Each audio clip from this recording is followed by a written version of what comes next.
All right, everybody, welcome back to another session of Rubbing Dirt. Today I've got first track promoter or track owner rather with Ailen Motor Speedway out in Roswell, New Mexico. So kind of a little far out from our central section of everything. But tell us a little bit about the track and about yourself, how it came to be, and why the name, other than the obvious. Well, you hit the nail on the head right there. Alien Motor Speedway. It is in Roswell, New Mexico, as you know. 1947, the UFOs landed in the aliens, you know what I mean? So pretty much the name and the location gives itself away. But it's a 3/8 semi-banked, not too much banking, dirt track oval. We started, the owner, actual Steve Theron is the owner. I'm the GM, track promoter, the race director, the janitor. I do it all guy. But he started building it in 2016, and then it finally all came to a head in 2020 was our first year open. And we hit the ground running because COVID was all over everywhere. And we were one of the very few racetracks in the country that was actually still racing, and we were doing protest racing. As long as you had protest in front of anything, you were able to do it. So that's how we got away with it. And I mean, 2020 was a heck of a year for us. I mean, it opened the doors right, got us going on the right foot. We came back in 21, succeeded with another great year, and this year we're about to finish up our third year. November 19th is our last race. It's 1,000 to win INEX Legends, and I think it'll be pretty good. We've just been very, very lucky to have opened when we did and to keep that momentum going, you know? So now, how did you fall into all this? How did you come Well, into being the GM? I've been doing about 22 years now dirt track. Started in El Paso Speedway Park and Southern New Mexico Speedway in El Paso, Texas, and Las Cruces. One of the GMs that was running it for a while, Drew Stone, he asked me to be his race director and his flagman down there in Ailen for the first year. About midway through the season, him and the owner, I guess, got crossways, and he was let go. And the owner asked me if I'd do it, and I've done every single job at a dirt track, from cleaning it up on Saturday mornings after the races on Fridays to flagging to race directing to taking tickets. That I just said, yeah, you know, and then I took the ball and ran from it. And 2.5 years later, I think we've done pretty darn good for never doing that position before. But I am actually the race director and flagman and one of the promoters at West Texas Raceway in Lubbock as well. So having that knowledge and knowing all the drivers and having sponsors come to us for this track in Lubbock, it was kind of easier for me to pick up from there and just, you know, get a couple of sponsors for down in Roswell, and that kind of snowballed, and we had a bunch of people jump on board that you know, Roswell hasn't had a racetrack in over 30 years, and a lot of people were excited, and they didn't know about it, they didn't know what it was, but we got them out there the first few times, and I mean, I've been very blessed for my first 2.5 years to do the GM and promoting like that on a full-time basis, as to have a lot of support, fans and driver wise. Well, obviously, it sounds like you've been very successful at it. Now, with your track out there, what kind of rules do you run? Sanctioned kind of classes? Are you strictly sanctioned only by the USRA, or is there some other sanctioning bodies that are also out there? The only sanction I run two sanctions at Roswell. The main one being USRA. That's our stock cars, hobby stocks, modifieds, limited mods, B mods, and then I run the INEX Legends. Those are the only two sanctioned bodies I run. Other than that, I do run we have a class that are the Alien Motor Speedway Bombers class, and then the Deanna's Cubby Junior Cyclones. The Junior Cyclones are for the kids ages, I believe, 8 to 14. Get them in there. If some of them are front wheel drive, some of them are rear wheel drive, but they're little 4 cylinders, and it helps them get acclimated to a little bit more speed and a fender car, as opposed to driving the go-karts or the mini sprints, you know what I mean? Things like that. They're actually in a full-bodied car, and it gets them a lot of practice for that, so they can move up to the next classes. Now, I'm interested to hear this. What is the bomber class? Bombers is basically like your I'd say like your cruiser class at some tracks, or your stock class. Beat the windows out of it, weld the doors shut. The 4-cylinder or 6-cylinder, and that's about all she wrote. Really? That's yeah. That's certainly old school racing right there. Well, and it helps get more people wanting to be involved in racing, but they don't have the kind of money it takes to run a modified or a stock car, or you know what I mean. You can go to the junkyard, find you a Camaro body, and weld the doors shut, and you're out there racing in less than a week. Well, yeah. You know, you've been in this business for 22 years. Would you say Roswell is probably your favorite track that you've gotten to be out there? Well, or is it hard to pick? It's really hard. The funny thing about Roswell is the actual grandstands and the tower where the scorers and the announcers sit and everything. That was all literally bought from El Paso Speedway Park, taken down by Steve Theron, the owner, and his family, and they moved it all over to Roswell, and they re-erected it. So when I'm flagging the races, I look back and it kind of gives me flashbacks to when I was about 9 or 10, and I was going with my family in El Paso to the races out there. It's the exact same setup. So I mean, it's got more of a sentimental feel than most other tracks I've ever been to or worked at. You know what I mean? Well, of course. Obviously, it sounds like you guys have some really big supporters out there. Who would you say are possibly your track's biggest supporters, looking down on it, that help sponsor events and stuff like that? Oh, my goodness.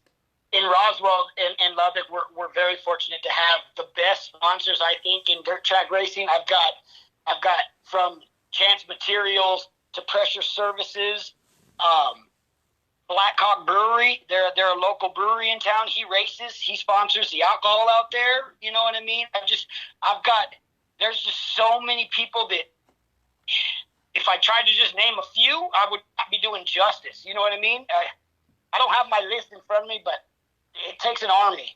If you know dirt track racing, and most of the people that listen to your cast will know, it doesn't take just one sponsor. It takes a lot of them. Some of them are racers. They don't like to race against each other because they want to take home the money, but they don't mind helping out and throwing in for it. Some of the racers come out and help us prep the track every once in a while. You know what I mean? It's just things like that I've never experienced at another track.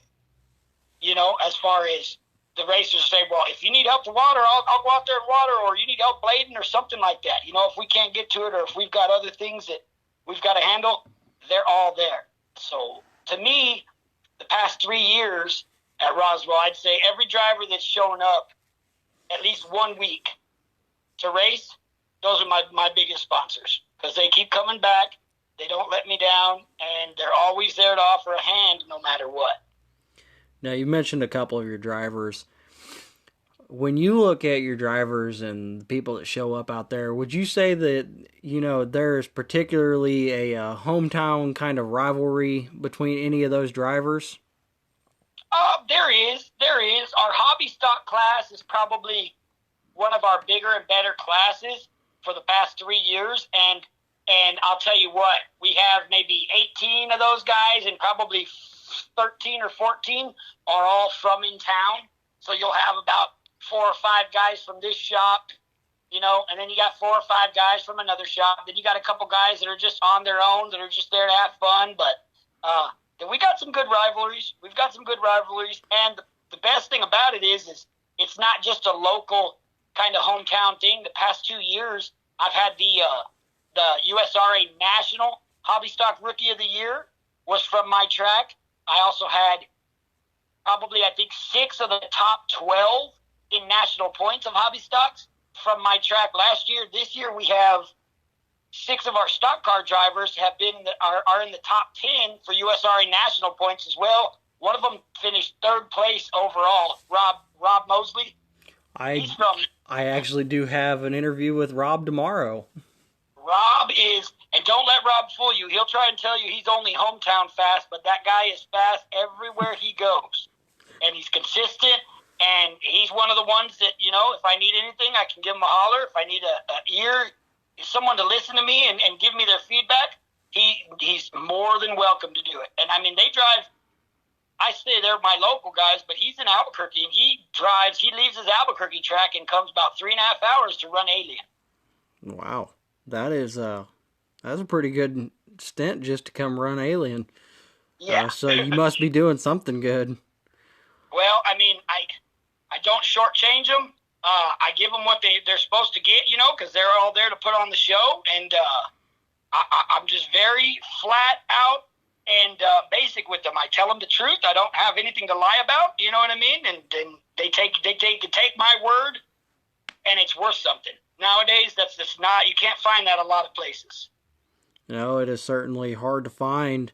Now, is there any kind of cars that you don't yet have run out there that you would love to see come out there to Ailen here sometime in the near future? I would love to get the late models out there. We had a late model one time come out before we had opened and practiced, and everybody was in awe because he was just up on the ripping the lip, wide open, ripping the lip. I'd like to do more sprint car races. I'm a sprint car guy by heart, but we tried to run them a couple times, and there's just not a lot of them around the area. So instead of shortening a payout or cutting their payout, I'd rather just not run them so that I don't have to lose money, and I don't, I don't put on a decent show when I only get 3 of them to show up or something like that. Other than that, I mean, we've had pretty much all classes other than the late models. I'd love to have a late model show there. I think with enough people getting out there, I think obviously with the name of Ailen Motorsport, I know it might be a stint for a couple people, but, there certainly is room to grow and want to go try a track out there. So. Oh, absolutely. And it's just like, it's like everything. If the money's right and it's worth it for them, they'll make the run. You know what I mean? They'll make the tow. Oh, of course they will. Now, moving on to next year, I know a lot of the scheduling, it's still up in the air because this season just ended, but is there a little insight into anything special going on next year, possibly? Well, I'm trying to get a touring series to come down there. It's a little far off the beaten path, like you said. Other than that, I do have a monster truck show planned. I'm in the talks of doing a huge modified kind of show. We just did one last week where it was basically the open wheel modified challenge. A mods, B mods, X mods, and limited mods all ran together. I kind of inverted the field with the limited mods in front. Fito Gallardo out of Las Cruces, in an A mod, he ended up winning that. John Neil Reed was in a limited mod. He ended up second. So I think that, and the fans loved it because it was we had one yellow, 29 laps, one yellow. It was a 30-lap race. We had one yellow, but something like that, doing that again with maybe 5,000 to win. I'm trying to plan on that because I can easily, there's easily enough of 40, 50 limited mods, X mods, B mods, and modifieds to choose from to get them over there because we're very fortunate. There's Vado Speedway Park in Vado. There's Ailen Motor Speedway in Roswell, which is a 2-hour drive from each other. Then there's West Texas Raceway in Lubbock that's 2.5 hours, and then Route 66 in Amarillo. So we're all in kind of like a corridor that we can kind of work it around each other and be able to have huge classes like that.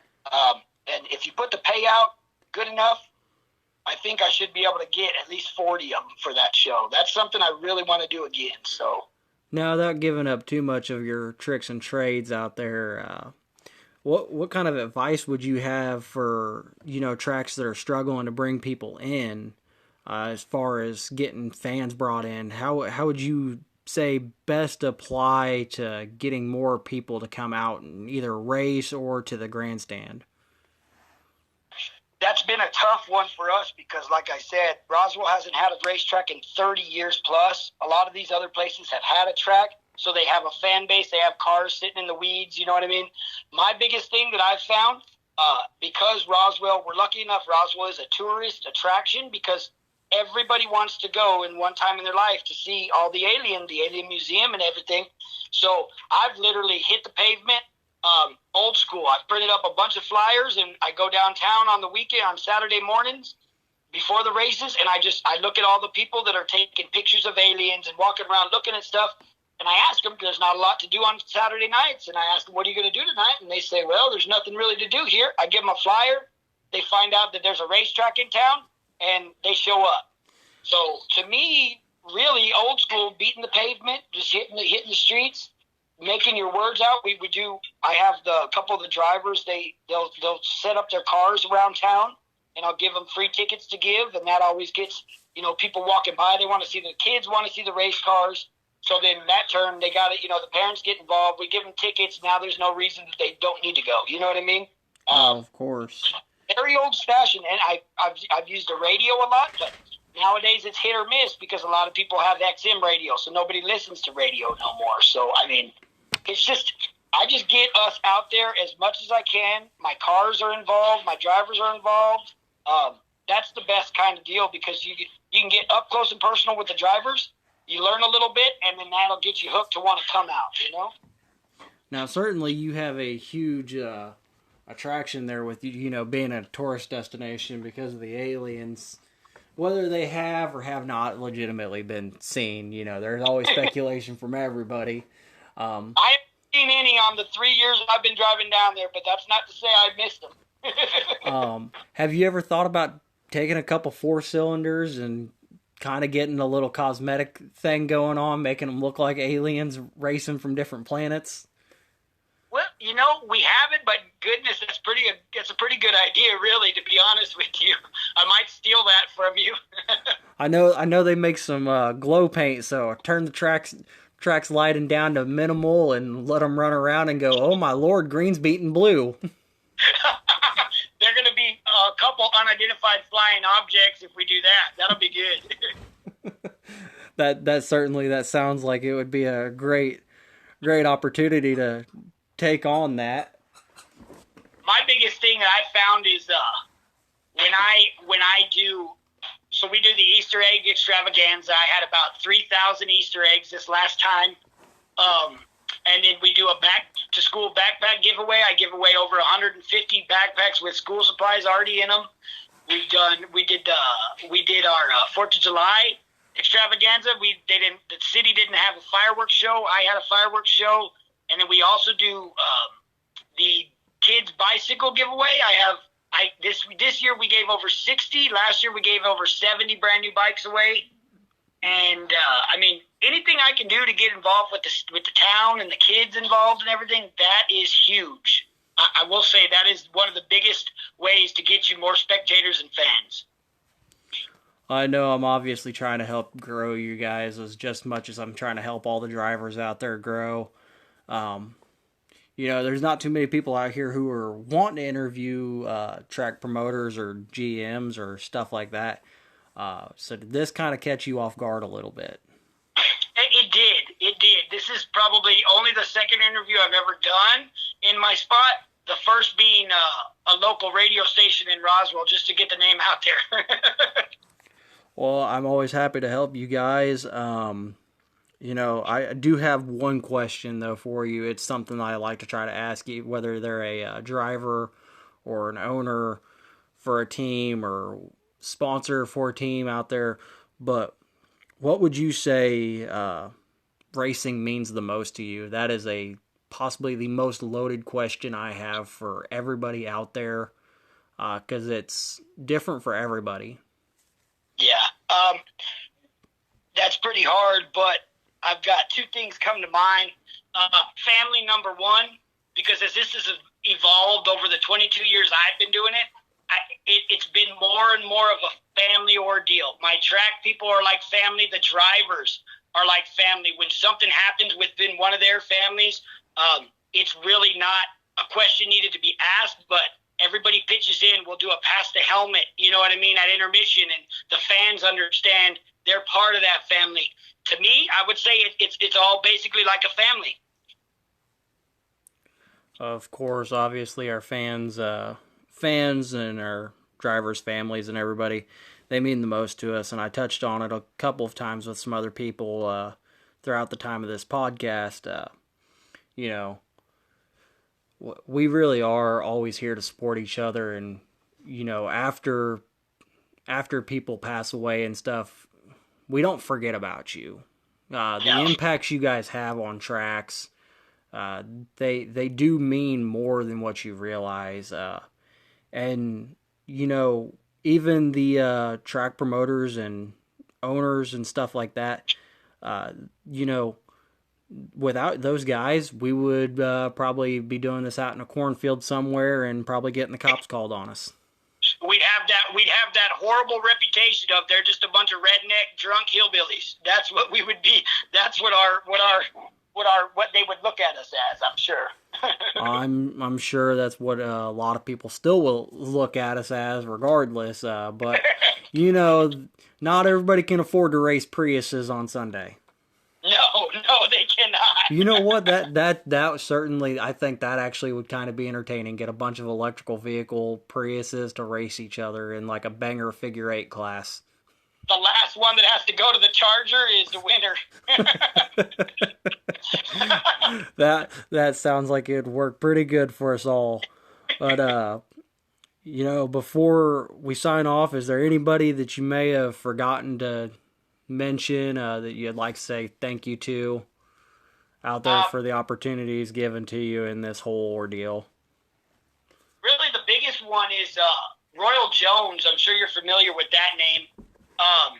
He took a chance 22 years ago, gave me a job out there. Like I said, my first job at a dirt track was I cleaned up El Paso Speedway Park every Saturday morning with my brother-in-law after the races. My brother-in-law was the track prep guy and the manager of getting everything done, and they gave me that opportunity. And a year later, I told them, hey, man, I'd like to work your pit stand. And then I went from the pit stand, and I said, I want a flag. And that was it. I haven't looked back. And I was probably 19, 20 years old. I'm 41 now, and it's just without him having that okay with me and giving me those reins to be able to do that, along with the numerous track GMs that ran the tracks for him, I don't think I'd be where I was at today, where I am at today. Honest to God's truth.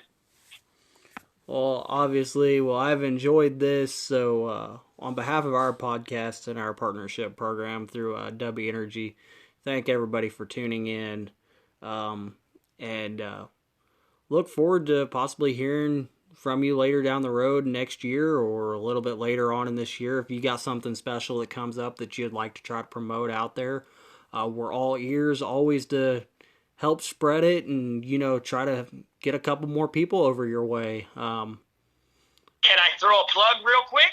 Go ahead. If you guys, there's not a lot of racetracks running in America still today because it's so late in the year, but my final race is the 3rd annual Ailen Motor Speedway Gobbler. It's going to be November 19th. If you can't make it to Roswell, I totally understand, but we will be on watchfyetv.com. So if you're interested in checking out the facility, go ahead and order it. I think it's $20 for the night of racing. I'll have the Legends, the stock cars, the Hobby Stocks versus Street Stock Challenge. The Bombers and the Junior Cyclones will all be 5 classes for $20. You can't get anything better than that, I promise. And from the comfort of your own living room. Well, certainly look forward to hearing how it all goes, and forward to how everything works out in the end of it all. Maybe by this time again, we're talking about another great year out there at Ailen Motor Speedway. Absolutely. I really appreciate you having me on. Well, I appreciate you guys for your time, and ladies and gentlemen, that's going to be where we call this episode of Rubbin' Dirt. Thank you for everybody who tunes in. All right, everybody, welcome back to another episode of Rubbin' Dirt. We've got our good friends over in the Roswell area again, Ailen Motor Speedway. Now under, I guess, a new kind of track promoter. So, welcome to the show. Thank you.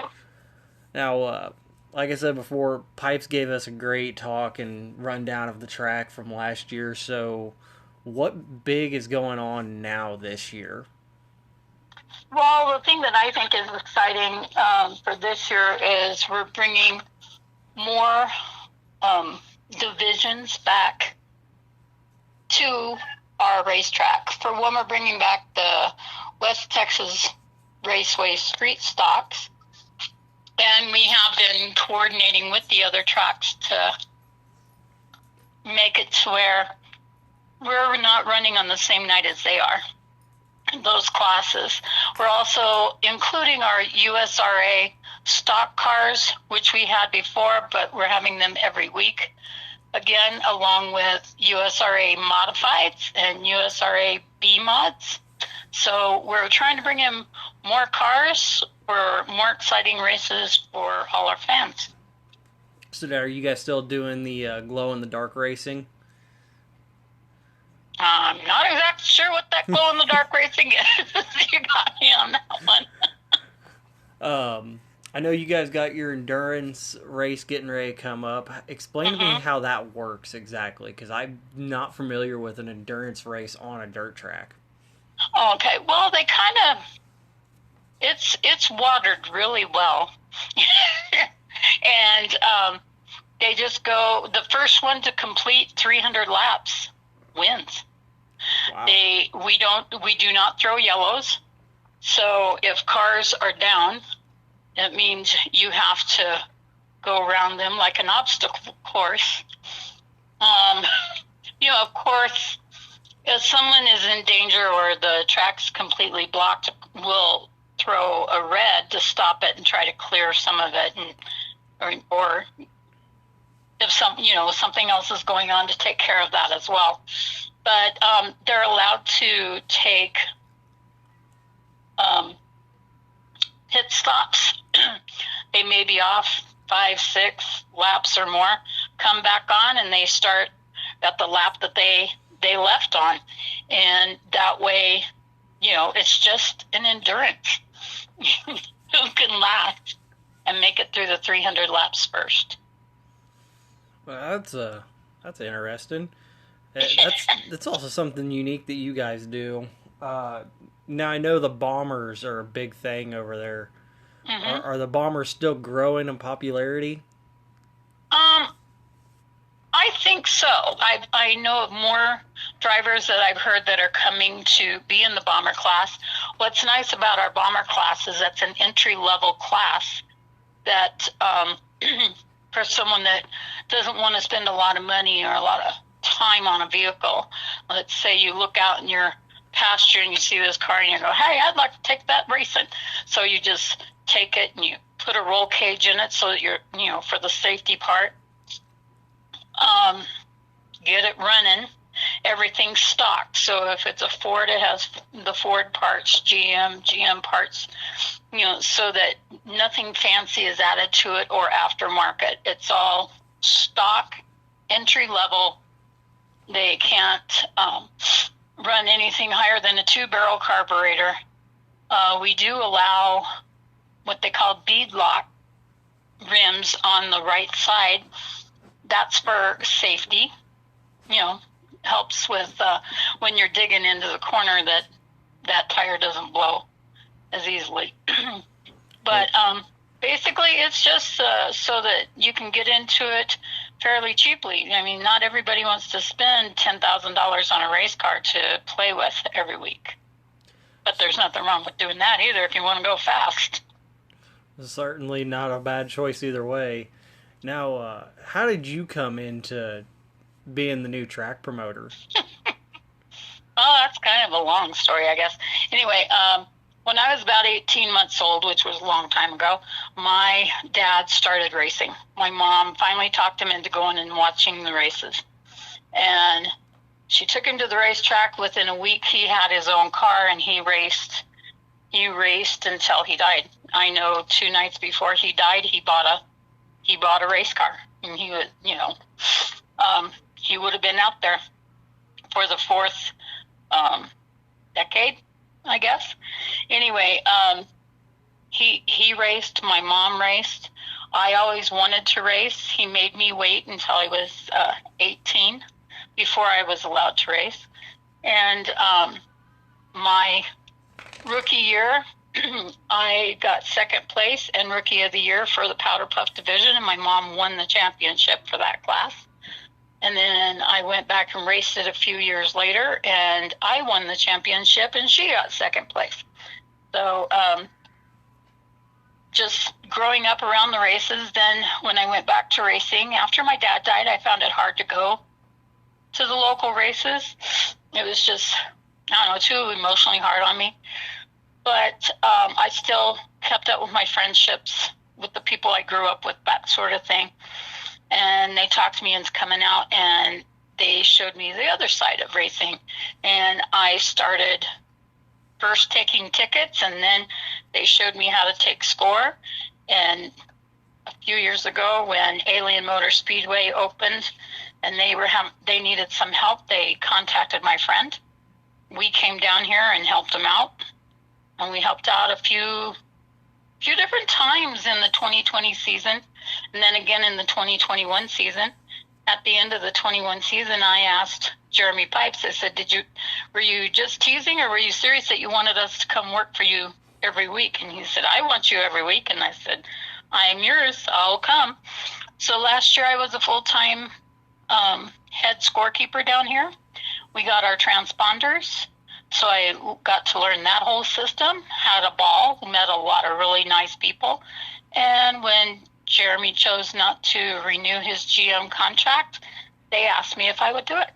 And I thought, why not? Certainly sounds like you come from a good background from racing and, from both sides of it. Now, is there anything that you're hoping to get moving in the process for the next 5 years for Ailen? I just want to see the people, especially the people here in Roswell, to become more aware of what that our track is there, how family oriented it really is. We love the kids. We love to do things for the kids. We have a bike giveaway for them, a back to school night, bicycle races. We're starting another thing this year, box car racing for the kids. That's where they take a box, they decorate it like a car, put spinders on it or something where they can hang it over their shoulders, and they run down the track and they have a little race. And we're going to do that once a month, so kids can keep their boxes and add to them, make them fancier, whatever they want to do. And once a month we'll have them come out at intermission and run their box cars. And just the Easter egg hunts and our spooktacular, we always have the trick-or-treating, the trunk or treat with the race cars. And they can come, they don't even have to come to the race, because our race cars line up in the parking lot and they go trick-or-treating from car to car. And these are just things we like to do for the kids, because that's our future. Those are our future racers. And we want people to know that there's something to do that's good, clean fun. And, that's what I want to see. I want to see it grow, and for people, it to become a place that people in the, city of Roswell like to go and hang out for, from April to November every year. You know what they say, dirt track racing is one of the cleanest dirty sports out there. Absolutely. Well, absolutely. We certainly thank you for your time. Is there any kind of sponsors or anybody out there that you want to say thank you to helping get the 2023 season going this year? We're still working on the sponsor thing, so I don't really have too many of them yet. I really do thank Steve Therian, the owner of the track, for giving me the opportunity and the support to come in and take care of this. I also have my tech man, Josh Cooper, who's just been awesome helping me update the bomber rules and keeping things on the up and up. And his wife Jan has just been great. Michelle Therian, our accountant, is also like assistant to me and it helps me out a lot.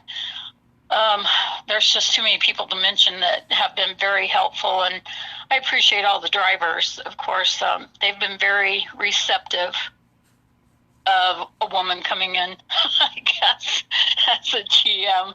But just want everybody to know that I will run it as fair as possible, and it doesn't matter if you're a friend or not.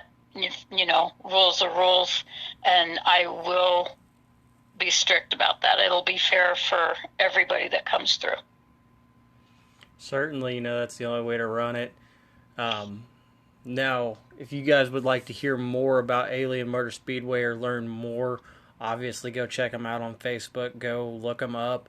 And they will also be our track of the week here, not next week, but the week after. So we'll give them another little additional spotlight push up there to push out what Ailen Motor Speedway, where they are, and a little bit more history about them.